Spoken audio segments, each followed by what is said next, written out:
জীবনে আপনি যখন হেরে যান, যেমন ধরেন বিভিন্ন এক্সাম, খেলার ম্যাচে, বিজনেসে কিংবা জীবনের কোনো এক লড়াইয়ে, তখন আপনার মনটা ভেঙে যায় আর মনে হয় যে আমার সাথেই কেন এরকম হয়। কিন্তু আপনি কি জানেন, জীবনে যারা সফল হয়েছে তারা হেরে গিয়ে আবার উঠে দাঁড়িয়েছে। একবার থমাস আলভা এডিসনের কথা ভাবুন তো। থমাস আলভা এডিসন যখন বৈদ্যুতিক বাল্ব আবিষ্কার করতে গিয়েছিলেন তখন তিনি অনেকবার ব্যর্থ হয়েছেন। আচ্ছা, বোঝার সুবিধার্থে আমরা ধরে নেই সে 100 বার ব্যর্থ হয়েছে। কিন্তু আপনি একটা জিনিস ভেবে দেখুন, 100 বার ব্যর্থ হওয়ার পরে যখন তিনি 101 বারে গিয়ে সফলতা অর্জন করেছে, এই সফলতা যদি সে 100 বার ফেল করার পর যদি থেমে যেত, তাহলে কিন্তু আর বৈদ্যুতিক বাল্ব আবিষ্কারে সে সফল হইতো না। তাহলে আজ হয়তো আমরাও এই আলোয় থাকতাম না। তিনি যতবার ব্যর্থ হয়েছে এটাকে সে ব্যর্থতা মনে করেনি।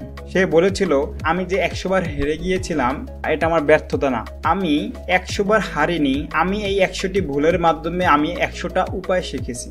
এগুলাই হচ্ছে বিজয়ীদের মন মানসিকতা। আপনারা অনেকেই হয়তো ওয়াল্ট ডিজনির নাম শুনে থাকবেন, যার নামে এত বড় ডিজল্যান্ড তৈরি করা হয়েছে। তাকে এক সংবাদপত্র পত্রিকা থেকে বের করে দেওয়া হয়েছিল। তাকে বলা হয়েছিল, আপনি কিছুই জানেন না, আপনি ঠিকভাবে কল্পনা করতেও পারেন না। কিন্তু সে যদি তখন হতাশ হয়ে তার জীবনের সব আশা ভরসা ছেড়ে দিত, তখন আসলেই সে জীবনে কিছু করতে পারত না। কিন্তু তিনি সাহস হারাননি, চেষ্টা চালিয়ে গেছেন তার আত্মবিশ্বাসের সাথে।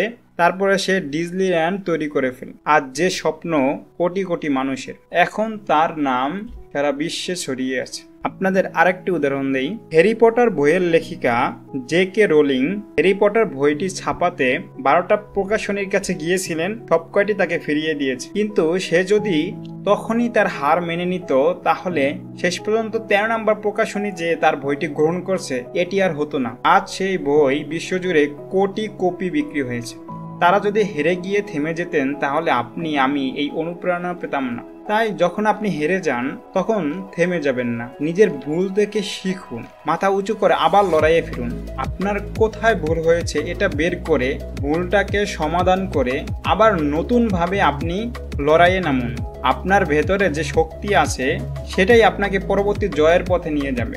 জয়ের আগে হারকে গ্রহণ করতে শিখুন, কারণ সেটাই আপনাকে আরো শক্তিশালী করবে। ব্যর্থ হওয়া বা হারাই জীবনের শেষ না, হয়তোবা আমরা সফলতা ওখান থেকেই শুরু। সফল ব্যক্তির আলাদা কিছুই করে না, তারা শুধু হেরে গেলেও থেমে থাকে না।